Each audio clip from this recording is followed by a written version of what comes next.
Please join me in welcoming the President of Argentina, Javier Milei.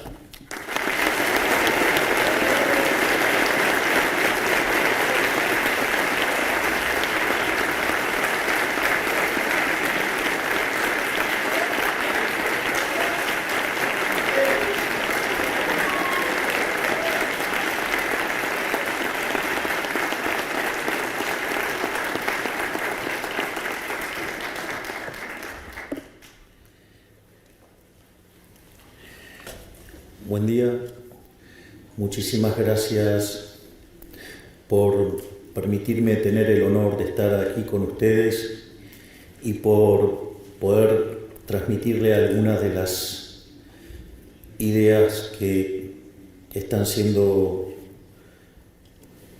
muy importantes en lo que tiene que ver con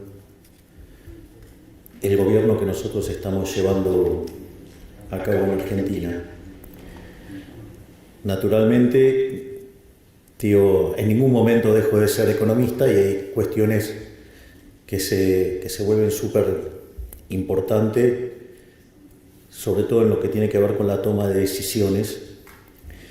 Y en la charla de hoy me quiero focalizar en uno de los temas que desarrollo en mi reciente libro, que se llama Capitalismo, Socialismo y la Trampa Neoclásica. Básicamente quiero ir sobre lo que técnicamente se denomina un fallo de mercado, que se define como no convexidad, es decir, cuando hay estructuras de mercado concentradas, y cómo la regulación, termina matando la innovación y el crecimiento económico. En ese sentido,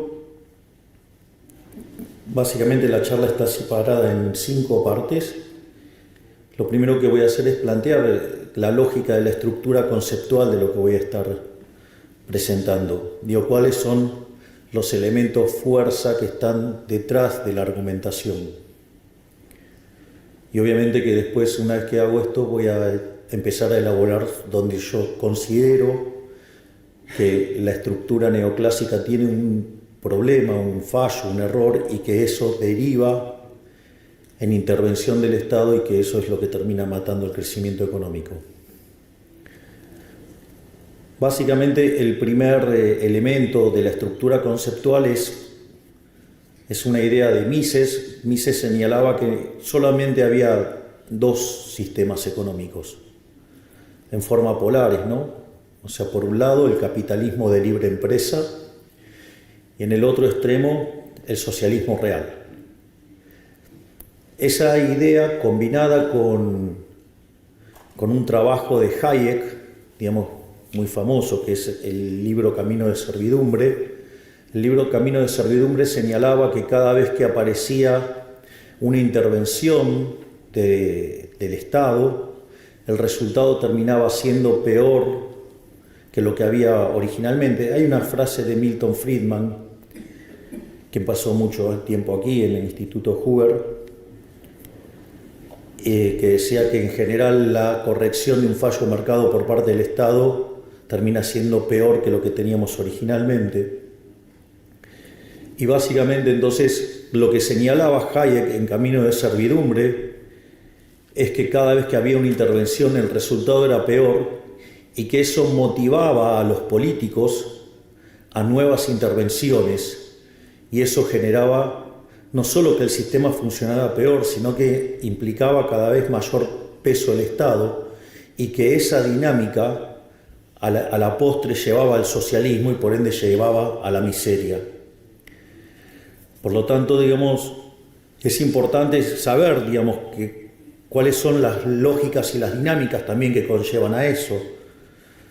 El primer punto, que tiene que ver con la imposibilidad del socialismo fue planteado ya en 1922 por Mises en su libro Socialismo, y lo que decía es que el socialismo era inviable porque no podía ser cálculo económico. Es decir, concretamente, si uno lo que está haciendo en una transacción es intercambiar derechos de propiedad, y que eso es lo que genera un registro histórico que se llama precio y que eso funciona como un mecanismo de transmisión de señal donde los agentes se coordinan, algunos serán compradores, otros serán vendedores, y que frente a la existencia de divergencias habrá ajustes, es decir, que el sistema de precios es un mecanismo de transmisión de información, de coordinación y de ajuste.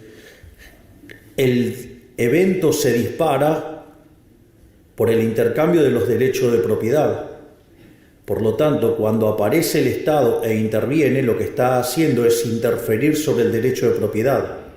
Y al interferir en el derecho de propiedad, la señal empieza a tener ruido. Y cuanto más intervención hay, cuanto más se vulnere y violenta el derecho de propiedad, la señal que se transmite cada vez es peor.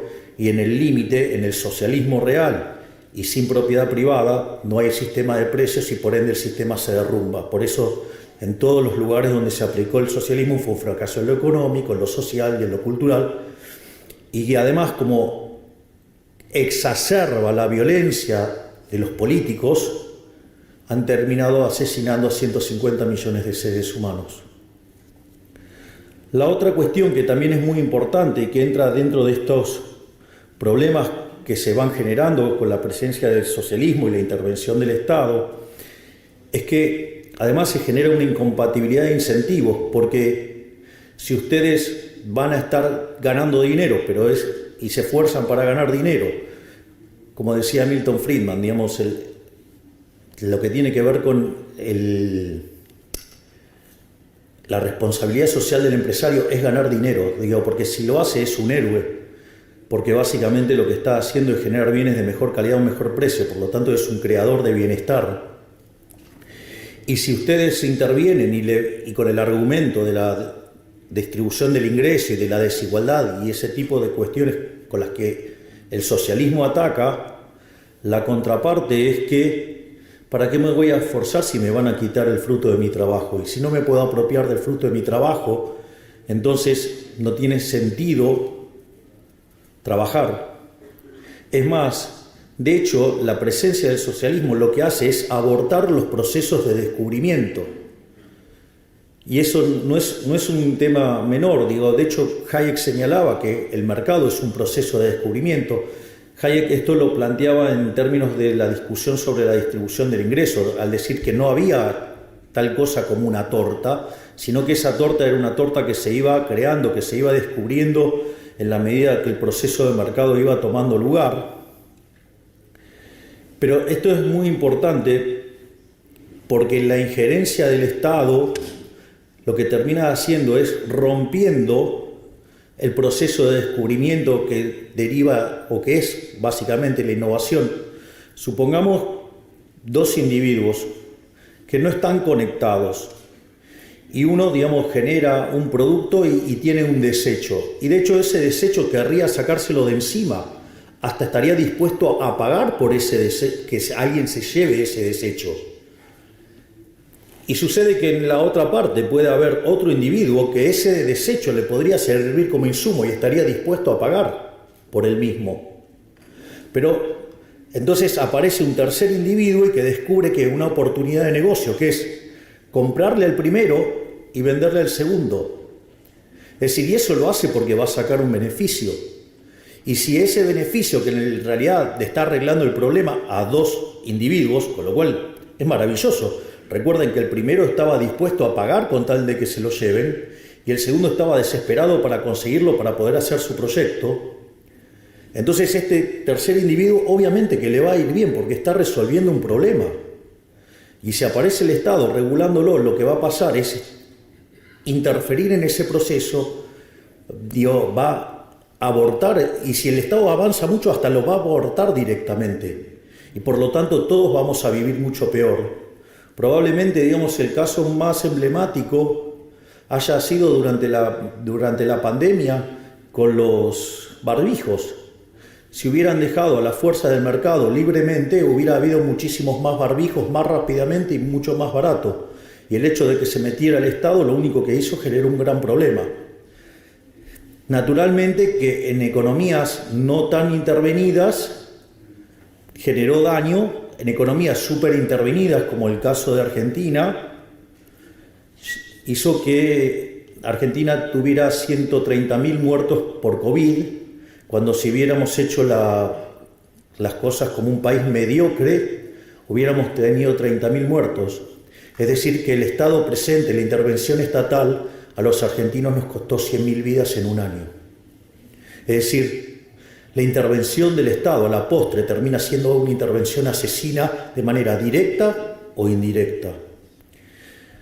Y esto, digamos, es importante porque también hay esta combinación del mercado como proceso de descubrimiento más, digamos, el principio de apropiación de Locke, de aquel que señala que el que lo descubre se lo queda, es la base del pensamiento de Israel Kiser en estos temas, donde muestra al mercado como un proceso de descubrimiento y que si ustedes se meten a intervenirlo, por el motivo que quieran, en general se suele hacer por cuestiones de índole distributiva, ustedes lo que van a hacer daño. Se los planteo en otro caso más y no ahondo más en esto, pero supongamos que yo tengo un sistema de equilibrio general y que inicialmente está en equilibrio y que de repente aparece un problema, como puede ser el de la pandemia, y entonces ustedes tienen un drástico cambio en la demanda. Ese cambio drástico en la demanda lo que va a hacer que algunos productos van a ser muy demandados y su precio naturalmente de corto plazo va a ser muy alto. Justamente esa señal de precio es lo que va a hacer, va a atraer los recursos desde los lugares donde no tienen que estar los recursos e ir hacia donde la gente está pidiendo que haya recursos. Si ustedes, en aras de hablar de la distribución del ingreso, de las ganancias, de la desigualdad y demás, empiezan a intervenir ese mercado, lo único que van a tener es que el mercado que se tenía que destruir se destruye, pero el mercado que tiene que prosperar no prospera. Y por ende, a la postre estamos todos muchísimo peor. Por lo tanto, una de las cosas que es muy importante tener en claro es que la intervención del Estado siempre es mala, porque está basada en la fuerza, y nada que esté basado en la fuerza puede ser bueno. De hecho, el liberalismo se construye, el respeto del derecho a la vida, la libertad, la propiedad, y siempre como punto de partida y de base el principio de no agresión. Y si hay un agresor grande e institucionalizado, es el Estado. Por lo tanto, siempre la acción del Estado produce daño y cuanto más Estado hay, peor nos va. En esta lógica, entonces, donde la intervención lo que genera es daño, esto es tremendo porque el instrumental analítico neoclásico, aún con gente que se sienta libertaria, podría terminar siendo funcional al socialismo si abraza los modelos y toma cuenta de lo que se denomina como fallos de mercado, ya que la definición del fallo de mercado habilita supuestamente a una intervención. Y ahí, quiero hacer algunas reflexiones, porque una de las cosas que uno nota, uno cuando trabaja en el mundo de los negocios, es decir, uno usa modelos, ¿por qué? Porque la realidad es compleja, entonces lo usa para hacer una simplificación, para poder comprender de mejor manera lo que está haciendo, focalizarse sobre las cosas que son verdaderamente importantes. Pero, cuando el modelo no mapea con la realidad, uno tira el modelo. Es decir, no se enoja con la realidad. Si ustedes en una empresa se enojan con la realidad y se quedan abrazados del modelo, van a perder sus empleos porque van a estar perdiendo un montón de dinero. Entonces, lo primero que uno, aprende cuando está en la trinchera es entender que si el modelo no mapea con la realidad, vuela el modelo. Sin embargo, en el mundo neoclásico, cuando la realidad no mapea con el modelo, lo llamamos fallo de mercado. Es decir, les diría que estamos enfermos de fatal arrogancia. Y me incluyo, digo, porque yo he dado clases de microeconomía 25 años de mi vida. Es decir, y digamos, he leído cuánto libro de microeconomía andaba dando vueltas, leía cuántos modelos y papers salían nuevos. Y bueno, pero todo cambió el día que leí a Murray Newton Rothbard en un trabajo que se llama Monopolio y Competencia, y ahí ese día mi vida cambió. Pero entonces lo que quiero decir es que habilitar ese concepto de falla de mercado y la intervención lo que hace es favorecer el socialismo. Es decir, terminamos siendo funcionales al socialismo. De hecho, dentro de lo que es la estrategia del socialismo del siglo XXI y la forma de avanzar sobre las economías, y donde Latinoamérica es un gran ejemplo, digamos, el socialismo del siglo XXI ha sido muy exitoso en Latinoamérica, ha tenido un montón de presidentes. Digo, en Argentina tuvo 4 periodos kirchneristas. En Uruguay ha tenido a Pepe Mujica, ha tenido a Tabaré Vázquez, en Chile ha tenido a Lago, a Bachelet 2 veces, a Boric ahora, en Paraguay han tenido a Lugo, en Brasil han tenido 2 gobiernos de Lula, uno de Dilma Rousseff, después Lula nuevamente, tienen a Petro en Colombia, tienen a Castillo que estuvo en Perú, a López Obrador en México, creo que no me estoy olvidando a ninguno, y después en España tienen a Pedro Sánchez, que es algo así como un kirchnerista, y ya no diría que es de buenos modales porque no los tiene.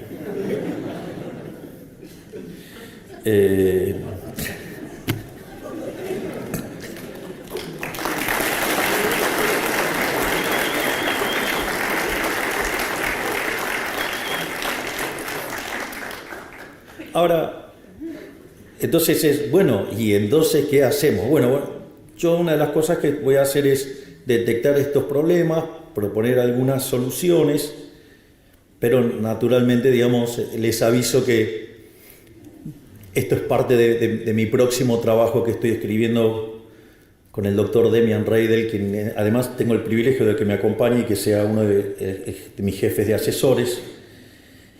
Pero digo, voy a estar dando algunas pistas de por dónde creo que pasa la solución. Entonces, lo primero es definir qué es mercado. O sea, me parece fundamental. Y a veces tengo la sensación de que muchos economistas no saben definir qué es un mercado. De hecho, algunas reflexiones que se hacen me confirman que no saben qué es el mercado. Y para mí el mercado, de vuelta digo, es mi definición, o sea, lo que yo opino, digamos, está absolutamente bajo discusión, yo no tengo ningún tipo de problemas con eso, y es que el mercado es un proceso de cooperación social donde se intercambian derechos de propiedad voluntariamente. Es decir, ustedes intercambian derechos de propiedad con otro individuo, con otro agente, voluntariamente. Y si ustedes lo hacen voluntariamente, no puede haber error por definición, lo están haciendo voluntariamente. Eso no quiere decir que suponga que yo voy y me compro un par de zapatos, y el par de zapatos yo creí que me iba a dar determinada prestación y no me gusta. Bueno, me equivoqué, pero lo arreglo, pero no hubo ningún fallo en esa decisión. Es decir, en ese momento que yo tomé la decisión era lo que yo quería hacer y lo hice voluntariamente. Nadie me forzó a hacer esa transacción. Y el único agente dentro de la economía que hace esas transacciones forzadas es el Estado. Por lo tanto, el único que puede generar fallos adentro de la economía es el Estado, no, digamos, el mercado. Porque de hecho el mercado somos nosotros mismos. Es decir, cuando hablan del mercado, digo, somos nosotros el mercado, nosotros somos el mercado. Y entonces, ¿por qué tenemos que soportar que alguien fatalmente arrogante venga a decir que yo estoy tomando la decisión incorrecta si ni siquiera sabe qué es lo que estoy haciendo o por qué lo estoy haciendo? Es decir, seguramente, digamos, si yo fuera a ver a Los Ángeles Lakers, digo, seguramente un fan de los Boston Celtics diría que estoy equivocado. ¿A título de qué? Si a mí me gustan Los Ángeles Lakers. Yo vi jugar a Magic Johnson. Digo, ¿qué me vinieron a explicar? Digo, que estoy equivocado. Me gustan los colores amarillo y púrpura. Aparte, el púrpura es el color de la Libertad Abbas, así que me gusta más todavía. Entonces, y esto es muy interesante, esto a mí me pasa regularmente en la discusión pública, aparece algún problema y algún estatista me dice, ahí está, el mundo de Milei genera estos problemas. Entonces digo, ok, a ver, vamos a ver si el mundo de Milei genera estos problemas. O sea, aparte que poderoso que estoy, genera un problema yo mismo.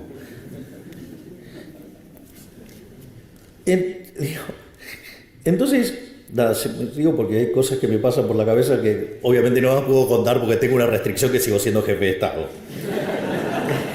Así es que cuando escuchan, cuando ven que hago hay así como un silencio, les pido por favor que me entiendan. Entonces, una de las cosas que yo digo es, si ustedes creen que hay un fallo de mercado en un determinado mercado, la primer prueba que propongo es que se fijen si no está la intervención del Estado. Porque no sea cosa que en realidad lo que ustedes están percibiendo como un fallo de mercado, en realidad es justamente los daños que causa la acción del Estado. Y si ustedes corrieran al Estado del medio, seguramente que estaríamos mejor. Entonces, el primer punto es, vayan y chequeen si está metido el Estado. Ahora, si ustedes fueron, chequearon y el Estado no está metido, les hago una sugerencia. Vayan y hagan el análisis de vuelta porque está mal. Es decir, obviamente, yo soy un liberal libertario. Entonces, nada, lo que voy a dar es fundamentación de por qué digo lo que digo. Entonces, la pregunta es cómo, digamos, o sea, a mí me motivó todo esto. Una de las cosas que a mí me pasaron, tío, de tanto hacer microeconomía y equilibrio general, cuando apareció toda la literatura moderna de crecimiento económico, digo, me resultaba muy amigable, toda microfundamentada, me resultaba de muchísima facilidad, a punto tal que me puse a estudiar crecimiento económico y me terminé especializando en temas de crecimiento económico con y sin dinero. Algo que también, digamos, está motivado por el hecho de que el economista más importante de la historia argentina, Miguel Sidrowski, era especialista en crecimiento económico con dinero. Entonces tenía ya, digamos, una cierta atracción por eso. Y todos los microfundamentos me habían resultado de muchísima utilidad y haber dado clases también de economía matemática también me ayudaban. Entonces es que empecé a trabajar en estos temas. Y en un momento me invitaron a dar una charla en el World Economic Forum, no la última que hice tanto escándalo, cuando era una persona más tranquila. Que me invitaron a hablar sobre demografía y crecimiento, y cuando empiezo a mirar esto, me encuentro con los trabajos de Angus Maddison, y me encuentro con algo que todos ustedes conocen, yo igual lo voy a describir, pero seguramente todos ustedes lo conocen, que es lo que se llama el palo de hockey. Es decir, esa serie que presenta Angus Maddison con 2000 años de historia, es decir, desde el año 0 de la era cristaliana hasta el año 2000, y que nos encontramos que el PBI per cápita durante 1800 años prácticamente estuvo constante, que solamente hubo un 40% de incremento del PBI per cápita en lo que tiene que ver en el siglo XVI, es decir, después del descubrimiento de América, y que la verdad es que era una serie absolutamente monótona, una serie que, digamos, si uno se paraba allá por el 1800 y tenía que elegir entre quedarse con Adam Smith o Malthus, parecía lo más razonable quedarse con Malthus. Sin embargo, digamos, después de la Revolución Industrial, digamos, el PBI per cápita subió cerca de 10 veces. Y eso se da en un contexto donde la población se multiplicó por lo menos por 7 veces. Entonces, frente a esa situación, lo que uno ve es que estamos ante la presencia de rendimientos crecientes. Tenemos más gente entrando en el mercado y, sin embargo, la productividad sube. Si el PBI per cápita subía, es decir, lo que pronosticaba Malthus no se daba. Y eso, digamos, la presencia de rendimientos crecientes, es decir, que en la terminología de fallo de mercado se llaman no convexidades, o si ustedes quieren ponerlo de otro nombre, en que hay estructuras de mercado concentradas. El problema es que si ustedes lo plantean en términos microeconómicos, eso es un supuesto fallo de mercado, o por decirlo de alguna manera, los monopolios son malos. Entonces, si los monopolios son malos o las estructuras de mercado concentradas son malas, ¿cómo podemos decir que es malo si cuando en el año 1800 vivía más del 95% de la población por debajo de la línea de pobreza extrema, y en el año 2000 ese número había caído a menos del 10%. Es decir, cómo algo que generaba tanto bienestar, o que generó tanto bienestar, desde la óptica de la microeconomía, digamos, eso estaba mal. Hay varias respuestas, o sea, la respuesta más fácil, más simple, más obvia, uno la podría encontrar ya en un libro muy lindo, un libro chiquito, un libro de divulgación. Es más, en la última edición en español tiene un prólogo mío y mi conflicto con el libro cuando lo conocí. Debe ser por eso que me dediqué a la política, porque me encanta el conflicto. Pero al margen de la humorada, hay un libro de Henry Hazlitt que se llama La economía en una lección, y él arranca y dice, bueno, ¿cuál es la lección de economía? Separa entre el mal economista y el buen economista. Dice que el mal economista es el que se focaliza solamente en un mercado y en un solo periodo de tiempo, mientras que el buen economista no solo mira un mercado, sino que mira a todos los demás y no solo considera las consecuencias de lo que pasa hoy, sino que además considera también las implicancias sobre el futuro. Es decir, está hablando de un economista, el mal economista es un economista que solamente hace equilibrio parcial y de un solo periodo, y el buen economista hace equilibrio general intertemporal. O sea, esa vendría a ser la definición. Pero digo, al margen de esto, lo más importante entonces es, bueno, entonces ¿cómo rastreamos el problema? ¿Dónde está el problema?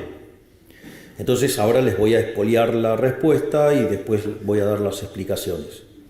Desde mi punto de vista, el origen del problema está en la interpretación de la mano invisible, de la idea de la mano invisible bajo la lógica de Pareto, que hace que la mano invisible sea incompatible con la idea de la fábrica de alfileres, es decir, los rendimientos crecientes.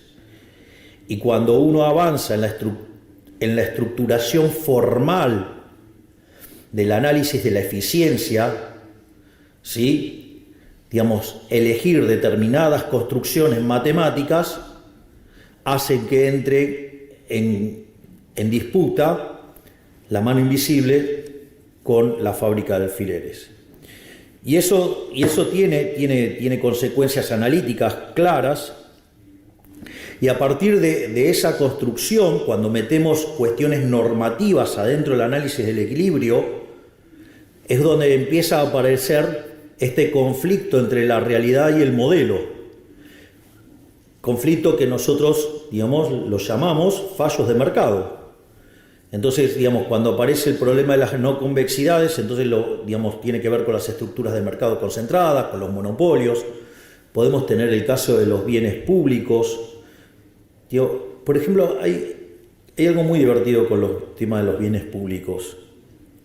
Solemos discutir en términos de bienes públicos, en términos de rivalidad en el consumo y de exclusión. Y cuando uno mira, entonces, por ejemplo, el caso emblemático que se utilizaba para describir un caso donde no se cumplía la rivalidad en consumo y la exclusión, era el tema de los faros. Y en una de esas reuniones que tenía Milton Friedman y otros economistas en Chicago, solía participar un abogado que obviamente que no estaba contaminado con todo el herramental neoclásico que estamos contaminados nosotros los economistas de base. Entonces encontraba soluciones muy divertidas y entonces decían, bueno, que el caso emblemático eran los faros y los faros y los faros. Entonces quiso este abogado, que después ganó el Premio Nobel de Economía, que vivió hasta los 104 años, si no me equivoco, que se llamaba Ronald Coase. Entonces, ¿qué es lo que hizo? Fue y analizó todos los faros del siglo XIX. Supuestamente era un caso emblemático de fallo de mercado, y era el caso de los bienes públicos, y ahí se requería la intervención del Estado y lo que fuera. Y adivinen qué descubrió, que eran todos privados. Es decir, que los economistas no sepamos, digamos, describir bien el problema, no está el problema en la realidad, está en que tenemos herramientas que están mal. Y esto es un tema, el tema de los bienes públicos. Se los voy a hacer. Yo creo que cuando yo se los cuente, ustedes van a creer que esto es un chiste. Pero créanme que en la vida real no lo es, y mucho menos en Argentina. Puede ser que esté afectado, digamos, por el caso. Pero supongamos que ustedes tienen dos comunidades separadas por un río. Y entonces descubren que si ustedes hacen un puente, podrían intercambiar con la otra comunidad, están ampliando el tamaño de mercado, por lo tanto, digamos, van a tener mayor división del trabajo, mayor productividad, mayor bienestar. ¿Vos tenés una camiseta de Boca ahí? Bien. Ese es populismo. No, pero eso era cuando era arquero. No, eso no cuenta. Pero doblemente populista. Entonces descubren que sería bueno hacer un puente. Entonces, ¿qué es lo que pasa? Si fuera solamente un problema de los privados, ¿saben qué hacen? Se ponen de acuerdo y juntan y arman el puente, le buscan la vuelta. El problema es cuando está el Estado, entonces el Estado va, les cobra impuestos a todos y hace el puente. Pero después hay un montón de personas que viven del Estado. Entonces, ¿qué hacen? Empiezan a buscar, hacen el Ministerio del Puente y empiezan a buscar dónde hacer puentes. Llega un momento que hicieron todos los puentes que se podían hacer. Entonces crean el Ministerio del Agua para poner agua para después hacerle un puente. Ustedes se ríen. Les pido que revisen el organigrama de la función pública. Por suerte, digamos, acá tengo conmigo que me está acompañando este profesional formidable, maravilloso, que es mi ministro de Economía, Luis Caputo, que es el que está llevando a cabo la motosierra. Y de eso estamos sacando un montón de cosas.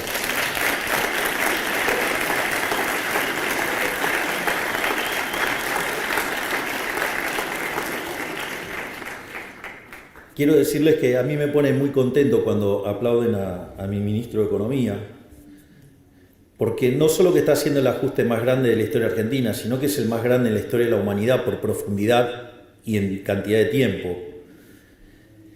Cuando uno junta, digamos, lo que estamos haciendo en el Tesoro y en el Banco Central. De hecho, llevamos más de 13 puntos del PBI ajustados. Y eso, digamos, si ustedes lo planteaban en otro momento, digamos, nos crucificaban a los dos en el medio de la 9 de julio, que es donde hay un obelisco, una cosa alta, grande ahí. Y vamos y lo llevo a las presentaciones y lo aplauden. Es un cambio de época. La gente está despertando las ideas de la libertad. Y el hombre que lo está llevando a cabo es el querido Luis Caputo, que está aquí. Gracias.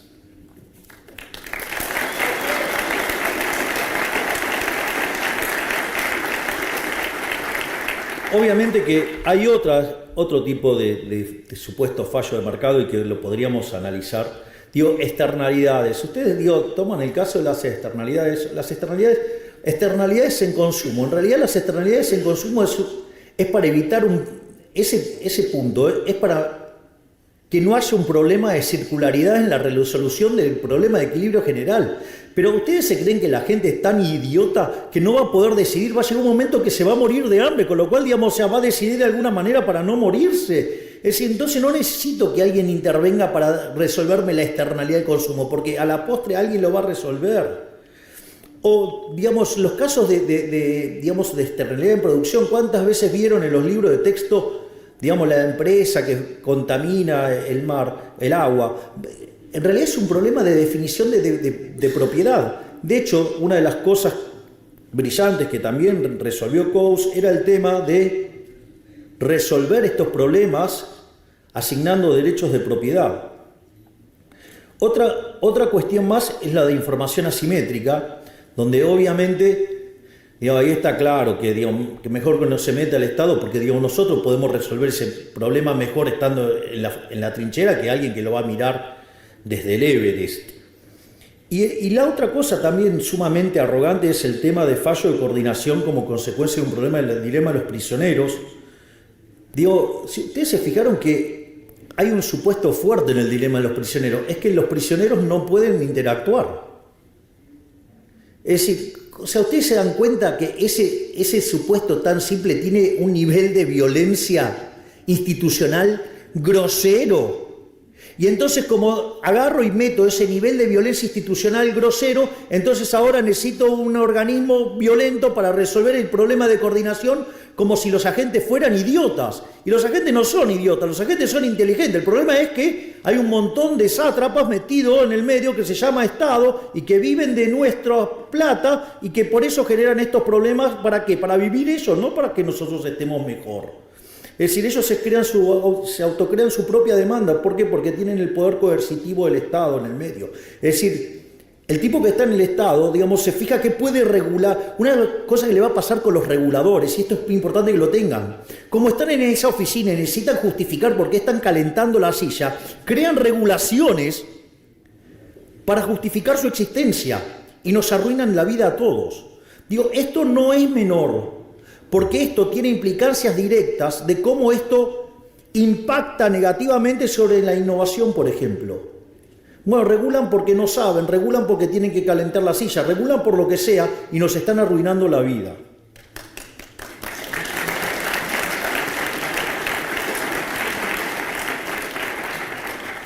Y es más, les digo más, cuando ustedes tienen monopolios, y esto es importante porque ya sabemos que el crecimiento, digamos, lo vamos a tener que explicar por el lado de los rendimientos crecientes. Cuando ustedes empiezan a regular y ustedes miran cualquier modelo de regulación, una de las cosas que pasa es que cuando ustedes regulan, dado el marco normativo que implica el modelo competitivo, regulan a esos monopolios para que se parezcan lo más parecido posible al modelo competitivo. Y si no lo logran, bueno, que parezca la solución de segundo mejor, que es la Ramsey. En ese contexto, esa regulación lo que va a hacer es eliminar la cuasirrenta. Y si ustedes eliminan la cuasirrenta, ustedes están eliminando los incentivos para innovar. Y si ustedes regulando, asimilando las empresas competitivas y le quitan la cuasirrenta, lo que están haciendo es matar la innovación y por ende están matando el crecimiento económico. Por lo tanto, cuando ustedes se ponen a regular, la contracara, ¿cuál va a ser? Va a ser que no van a crecer.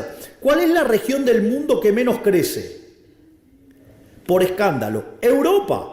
¿Y por qué no crece? Porque están atestados de regulación. Se fanatizaron tanto en generar un modelo que se parezca al modelo competitivo que mataron los rendimientos crecientes, es decir, mataron las cuasirrentas. Al matar las cuasirrentas no tienen incentivos a invertir. Si no invierten, no hay innovación, por ende se quedaron sin crecimiento económico. Por lo tanto, no dejemos que estos fatalmente arrogantes nos destruyan la vida con regulaciones. Vayamos a una sociedad muchísimo más libre, ¿sí? Y que si el problema es la teoría económica, tratemos de ver en dónde está el error de la teoría económica. No digamos que el mundo se parezca a una teoría económica que tiene errores, que venía de un mundo que no tenía crecimiento. Es decir, la caja de Edward puede ser muy divertida, digamos, cuando no hay crecimiento en una economía estática. Igual que Malthus, igual que los rendimientos marginales crecientes. Pero ese no es el mundo real. Entonces, ¿qué hago? ¿Me quedo con el modelo o me quedo con la realidad? Ah, no, como la realidad me pone incómodo, me quedo con el modelo y digo que el problema es la realidad. No caigamos en esa locura, porque en esa locura nos vamos a destruir nuestras vidas. En ese sentido, entonces, y bueno, y entonces ¿ahora qué hacemos? ¿A dónde vamos? Entonces una de las cosas que hice, dije, bueno, no voy a revisar toda la historia porque no me da el tiempo. Pero, claro, y sí, hay que ponderar. Digo, para algo, haber estudiado historia del pensamiento económico tiene algunas ventajas que dice, bueno, a ver, ¿dónde hago el corte? Entonces dije, bueno, vayamos a Adam Smith. Entonces dije, bueno, vamos a poner como punto de inicio a Adam Smith. Si bien, digamos, seguramente ustedes estarán al tanto que yo soy liberal libertario, digo que adhiero a la escuela austríaca de economía, que en realidad filosóficamente soy anarcocapitalista y que en la vida real soy minarquista. A diferencia de mis colegas, yo no tengo una visión negativa de Adam Smith. De hecho, a mí Adam Smith me parece una suerte de genio total. Para mí Adam Smith es a la economía lo que ha sido Gauss a la matemática, es decir, alguien que estaba 200 años adelantado a su época y fue el que la vio. Es decir, nosotros, como tenemos una forma muy particular de hacer política, entonces los analistas tradicionales nos cuestionan y nosotros nos mofamos de ellos y le decimos, no la ven. Bueno, Adam Smith la vio. En ese sentido, básicamente, desde mi interpretación de Adam Smith, lo maravilloso de Adam Smith que tenía implícito un modelo de crecimiento económico. Es decir, el modelo de Adam Smith tiene en la investigación sobre la naturaleza y las causas de la riqueza de las naciones, para los amigos riqueza de las naciones, lo que tiene es un modelo de crecimiento económico. De hecho, la idea de la fábrica de alfileres es la idea de los rendimientos crecientes, porque ¿qué era lo que decía? Si yo tengo una persona haciendo alfileres, una persona sola, aun cuando fuera muy buena, ¿qué iba a poder producir? 20 unidades. Y no más que eso. Ahora lo que decía es que cuando dividía el trabajo en 15 actividades distintas, la producción de alfileres per cápita saltaba a 5.000. Es decir, ustedes habían incrementado, ¿sí?, en 15 veces la planta en términos de personal y la producción había pasado de 20 a 5.000 per cápita. Y después dice, hay algo que es muy interesante y que a la luz de lo que se viene tejiendo y tallando respecto a las interpretaciones del futuro, en especial con la maravilla que implica, digo, la inteligencia artificial, que es la exacerbación de los rendimientos crecientes, sobre todo para aquellos equilibrios distópicos. Yo les diría, no le tengan tanto miedo a los equilibrios distópicos, porque la idea de la fábrica de alfileres y los rendimientos crecientes y la división del trabajo tiene un límite. ¿Y el límite cuál es? El tamaño del mercado. Es decir, yo no voy a llevar, digamos, 15 digamos, empleados a la fábrica de alfileres y entonces tendría 50.000, 75.000 alfileres que vender. Si no las puedo vender, no voy a ir a ese nivel de división del trabajo. Voy a ir al nivel, digamos, que me soporta el mercado.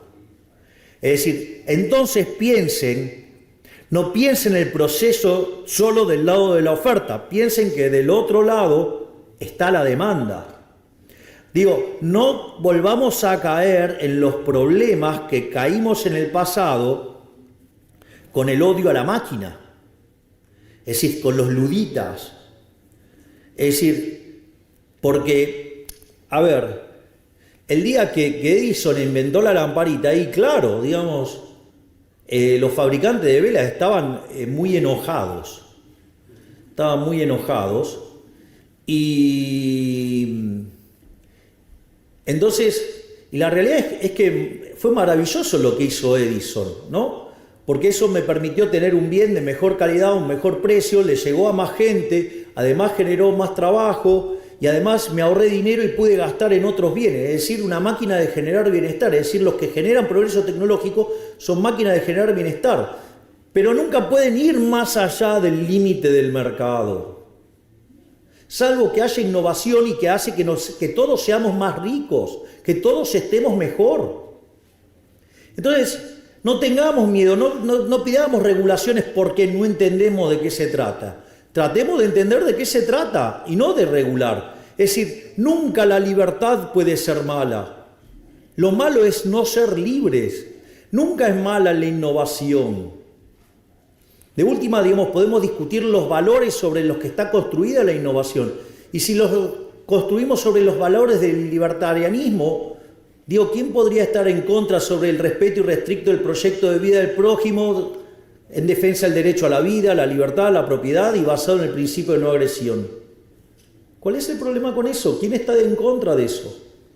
Digo, solamente ustedes podrían ser exitosos sirviendo al prójimo con bienes de mejor calidad, un mejor precio. Pero hay un límite, el límite es el tamaño del mercado. Entonces no tengan miedo de desregular. Digamos, el progreso tecnológico va a tener como contraparte del otro lado la demanda. ¿O acaso ustedes creen que van a generar progreso tecnológico para seres que no existen? ¿Cómo van a hacer semejante locura y van a estar hundiendo un montón de dinero en eso si en realidad ese dinero viene de seres humanos? Y no, digo, ¿qué? ¿Van a tirar plata para tirar plata? Yo no conozco empresarios que se dediquen a quemar plata por deporte. La otra cosa que también tiene muy interesante, digamos, la obra de Adam Smith, es que contemplaba el aprendizaje en la práctica, es decir, el modelo de learning by doing, y además contemplaba el progreso tecnológico, porque básicamente lo que decía Adam Smith era que una persona en su trabajo, cada vez que lo iba haciendo más veces, lo hacía cada vez mejor, es decir, learning by doing, y que en algún momento encontraba una forma de producir lo mismo, pero utilizando menos trabajo, y se daba ahí un salto discreto. Ese salto discreto, ¿cómo lo llamamos? Progreso tecnológico. Es decir, que Adam Smith no solo tenía contemplado los rendimientos crecientes, tenía el problema de la división del trabajo, tenía bien definido cuáles eran los límites de eso, sino que además tenía un modelo de crecimiento que además contemplaba el learning by doing y contemplaba el progreso tecnológico. Todo en el año 1776, siendo que además le costó 10 años escribir el libro. Si no me dicen, si no era un avanzado, no sé qué es un avanzado. Y lo otro que era interesante es en los mercados libres y en la intervención mínima del Estado. Y eso, digamos, el corolario de eso es la mano invisible, que cada uno, guiado por su propio interés, conduce al bienestar general. Y en el plano monetario, bueno, tenía un modelo de patrón oro. Ahora, una vez que tenemos la obra de Adam Smith, está claro que hoy es fácil, digamos, ya conociendo los resultados, sabemos que Adam Smith tenía razón. pero en ese momento no era tan evidente. Parados en 1776 no era tan evidente. Y por eso ustedes tienen que, en el año 1801, si no me equivoco, pero digamos por ahí dando vuelta, o 1800 o número parecido por ahí, apareció el trabajo de Malthus y la idea de los rendimientos marginales decrecientes. No parecía algo alocado a la luz de lo que habían sido, por ejemplo, los 1800 años anteriores. Y además, o sea, antes del año cero tampoco difería mucho de lo que fue después, hasta el 1800. Y eso tenía un sentido porque decía que cuando alguien llegaba, ocupaba la mejor parcela de tierra. Y cuando llegaba el segundo, ocupaba una menor y así sucesivamente. Entonces la productividad marginal era decreciente. ¿Sí? Y eso hacía, digamos, que los salarios reales, digamos, cada vez fueran menores. Y eso, digamos, después Malthus lo interactuó, digamos, con la pasión por los sexos, llegó a la ley de hierro a los salarios y derivó un montón de relaciones aberrantes que no, digamos, no vamos a estar discutiendo ahora, pero digo, relaciones aberrantes que ya venían desde muchísimos años atrás, pero digamos, no es el eje de la discusión de este momento ir ahí. Y esa idea, digamos, fue continuada por Ricardo, por Stuart Mill, hasta que llegó a Marx. Y la realidad es que en ese momento es cuando aparece la teoría neoclásica, superando a los clásicos, y es el tema de la teoría subjetiva del valor, que es ahí donde aparece Menger por un lado, Kuhn-Staben-Jevons por otro, y León Walras. Los menciono porque es importante, porque en algún momento la teoría económica va a tener que volver para atrás, en una parte de la historia, después de Keynes, y eso, digamos, va a ser relevante, digamos, de dónde se van a nutrir. Y en ese sentido, ya cuando estamos entrando al siglo XX,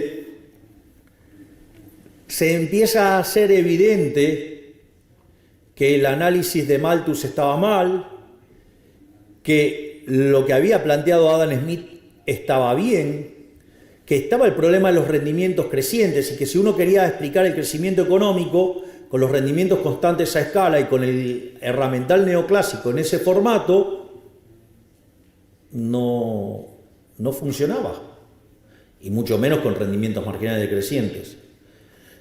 Entonces, los dos primeros que vieron esto fueron Alfred Marshall y Alvin Young.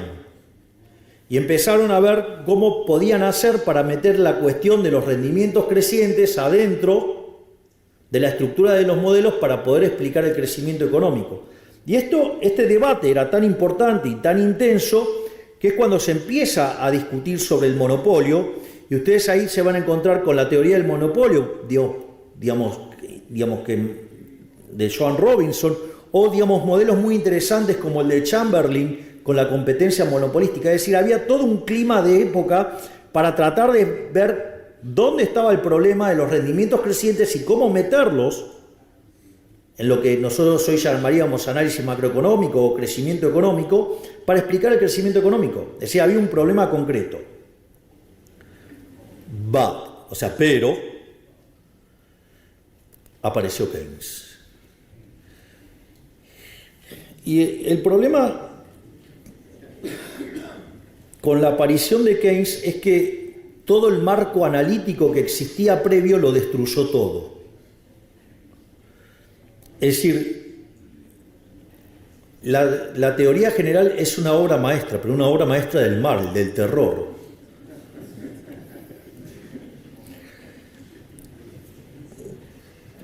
No me quiero poner a hablar sobre Keynes porque si yo hago esto se me van a ir 7 horas y tengo un montón de reuniones a las que no voy a llegar. Voy a tratar de ser... A ver, ¿cómo funcionaba el modelo, cómo funcionaba el análisis macroeconómico pre-Keynes? No se llamaba macroeconomía, pero no importa. Hoy lo podemos pensar así. Eran lo que se llamaban los modelos a la Wicksell, que eran modelos de naturaleza intertemporal, donde la interacción entre ahorro e inversión determinaba la tasa de interés, la que se llama la tasa de interés wickseliana. Es decir, como la tasa de interés siendo un mecanismo de coordinación intertemporal, que no es ni más ni menos que el precio relativo de los bienes presentes respecto a los bienes futuros, y en el mercado de dinero se determinaba el nivel de precios. O sea que era un modelo de características intertemporal, donde en el mercado de bienes se determinaban los precios relativos, ¿sí? Y si lo pasaban a criterio intertemporal, ahorro-inversión determinaban la tasa de interés, y eso tenía que tener todos los precios relativos alineados en términos de bienes para que todos coincidieran que tenían la misma tasa de interés, para que no haya arbitrajes intertemporales. Y ahí lo que hizo Keynes fue romper todo. Lo primero que hizo es crear una función de consumo dependiendo del ingreso, lo cual, en términos de los que entienden de equilibrio general, eso es una aberración. Las funciones de equilibrio general no contemplan cantidades, contemplan todos los precios. De hecho, digamos, un modelo de equilibrio general viene determinado por las preferencias, las dotaciones y la tecnología.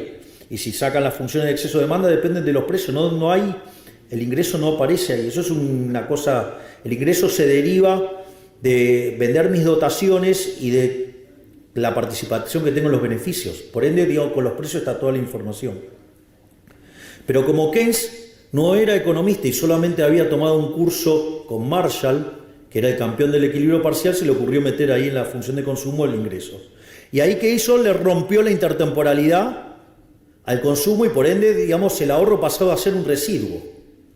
Después, en materia de inversión, es interesante la teoría general, porque tiene un capítulo hermoso describiendo cómo son los criterios de inversión, y en el otro dice que, bueno, básicamente los animal spirits. Tengo versiones más groseras, pero no puedo hacerlo como jefe de Estado. Por lo tanto, ahora en el mercado de bienes pasa a determinar, no, digamos, la tasa de interés, sino que pasa a determinar el ingreso. Y ahora, con ese ingreso, determina la demanda de trabajo, que frente a una oferta de trabajo, con eso determina el salario.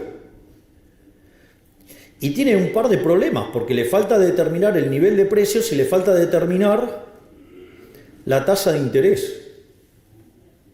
Entonces decide determinar, de una manera absolutamente delirante, determinar la tasa de interés en el mercado de dinero. Digo, lo cual es una locura, porque la tasa de interés existe no porque existe el dinero, sino que existe porque existe el tiempo. Con lo cual lo rompió todo ahí. Y además necesita, o sea, ¿cómo va a haber tasa de interés en un modelo de un periodo?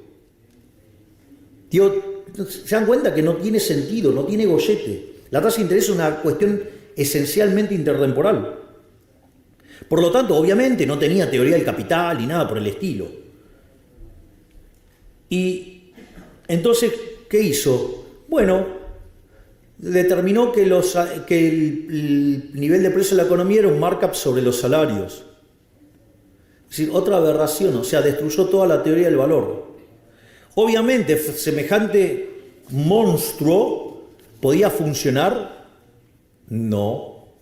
Y entonces cuando apareció, digamos que era evidente que la teoría keynesiana no funcionaba, donde se empezó a manifestar con claridad con la aceleración de la inflación, entonces, ¿qué pasó? Se dio, no sé, el multiplicador, que implica, de hecho, una violación de la restricción del presupuesto. Dijeron, pará, se nos fue la mano, vamos a volver a las bases. Pero como la escuela austríaca había sido derrotada en ese contexto histórico, decidieron volver sobre la línea de Walras. Se apalancaron sobre el trabajo de Abraham Wald, un joven matemático que allá por la década del 20, digamos, hizo una demostración de existencia de equilibrio sin tener teoremas de punto fijo, un verdadero genio. Y con la llegada de los teoremas de punto fijo de Brouwer en el 56 y el de Kakutani en el 57, el primero para funciones y el segundo con correspondencia, empezamos a trabajar sobre el análisis del equilibrio general. Y en el equilibrio general, básicamente, ¿qué estudiamos? Si el equilibrio existe, si es único y si es estable. La maravilla de los teoremas de punto fijo es que si nosotros estamos trabajando con conjuntos que son cerrados, que son acotados, que además son, digamos, que esos conjuntos son convexos, y en el caso que tengamos funciones continuas, podemos aplicar el teorema de Brouwer y entonces el equilibrio existirá, será único y además será único. Y en el caso de correspondencias, el equilibrio existirá. No sabemos si es único y si hacemos algunos supuestos adicionales, ya sea del lado de la demanda o del lado de la oferta o de los dos lados, digamos, nos podemos asegurar la unicidad. Y al mismo tiempo, si sabemos que los efectos directos superan los efectos cruzados, la matriz es de, digamos, con los cambios de la demanda frente a los precios, los efectos directos superan los cruzados, la matriz es definida negativa y por ende el equilibrio es estable. O sea, con lo cual resolvemos el problema de que el equilibrio existe, es único y es estable. Hasta ahí no tenemos ningún problema. Porque la continuidad, en el caso que trabajemos con funciones, o la semicontinuidad superiormente, digamos que trabajemos con correspondencia, lo podemos asegurar sin necesidad de tener estos problemas en cuanto a lo que necesitamos en materia de existencia. Y entonces, ¿dónde aparece el problema? El problema aparece cuando queremos meter el óptimo de Pareto. Es decir, cuando además a ese equilibrio, que ahora sabemos que existe, que es único y que es estable, le queremos agregar propiedades en términos de bienestar. Cuando nosotros metemos ese problema en términos de bienestar, ¿cómo se resuelve? La idea es que, digamos, si cada uno guiado por su propio interés, llámese maximizar su utilidad, conduce al máximo bienestar general, lo que nosotros necesitaríamos es que todos los agentes estuvieran maximizando. Y cuando nosotros, digamos, lo planteamos en términos de el consumidor, no es un problema. ¿Y el problema ahora dónde aparece? Aparece por el lado de la firma. Entonces, uno de los problemas que nos vamos a encontrar es que no pueden aceptar los rendimientos crecientes porque en ese caso las funciones de producción serían funciones convexas y por ende no podrían encontrar un máximo salvo que lo encuentren en un borde. Pero si lo encontraran en un borde, que implicaría que se quedan con toda la economía, con lo cual cuando miran y hay varias empresas, quiere decir que no es un problema. Y cuando tuvieron en una economía un solo agente, ¿eso ocurrió cuándo? En el comunismo. Y ya sabemos que fue un fracaso, porque no podía computar precios, por lo tanto, no funciona. Entonces, se decidió mirar para otro costado, se dejó eso así. En el libro de Varian, que seguramente a nivel intermedio, desde mi punto de vista, es el mejor, ¿saben cuántas veces se menciona la palabra empresario en el libro? Ninguna. Y empresa 4 veces, firma, así, o sea... Es decir, ¿ustedes se creen que, digamos, la función del empresario es solamente resolver un lagrangiano? Digo, sería bastante fácil la labor del empresario. Y eso... Dios, se perdió acá. Y eso es lo que está haciendo que no podamos contemplar y capturar correctamente el problema de los rendimientos crecientes. Y ese problema de querer hacer el análisis de bienestar llevó a utilizar malas construcciones matemáticas que nos hace quedar con los rendimientos constantes a escalas o marginales decrecientes y que si hay algo que en la realidad difiere con el modelo, lo llamamos fallo de mercado y eso habilita la intervención y cuando habilitamos la intervención el resultado va a ser peor. ¿Y cuál es el problema con todo esto? Que cuanto más avancemos con el tema de las regulaciones, más vamos a estar matando los rendimientos crecientes. Y cuando estemos matando los rendimientos crecientes, como vamos a estar matando la generación de beneficios, vamos a matar los incentivos a innovar. Y si matamos los incentivos a innovar, no crecemos más. Por lo tanto, sugiero, porque ya no me dan los tiempos, leer activamente un trabajo de Murray Newton Rothbard, el inventor del anarcocapitalismo, que se llama Monopolio y Competencia, que está dentro de un libro maravilloso que también recomiendo leer, los 3 tomos, que se llama El hombre, la economía y el Estado. El tercer tomo se llama Poder y Mercado, pero es parte de la misma obra, que es cuando Rothbard se vuelve anarcocapitalista, para ver, porque les va a hacer abrir los ojos, y es que los monopolios no son malos. Si yo tengo 10 empresas y una crea un producto, no sé, un celular, de mejor calidad o mejor precio, ¿qué cree que va a pasar con las 9 restantes? Van a ir a la quiebra. Pero ese empresario que mandó a la quiebra a los otros 9 es un benefactor social, porque me está dando un bien de mejor calidad a un mejor precio, por lo tanto tengo mejor prestación en mi celular y además puedo consumir otros bienes, es decir, me está facilitando la vida. Y entonces, no, bueno, pero ¿qué va a hacer con ese dinero que gana? ¿Qué me importa?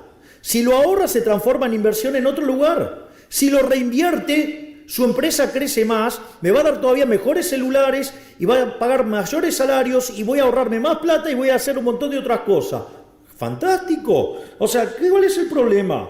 O la otra, miren, este tipo es tan malo, es tan villano que ¿saben qué hace? Todo el dinero que gana, lo entierra en el piso, lo entierra.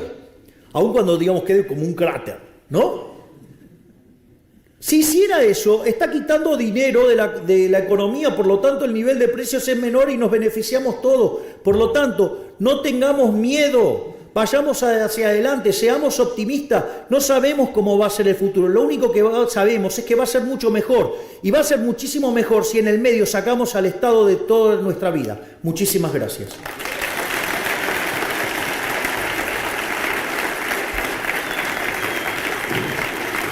Muchas gracias, presidente.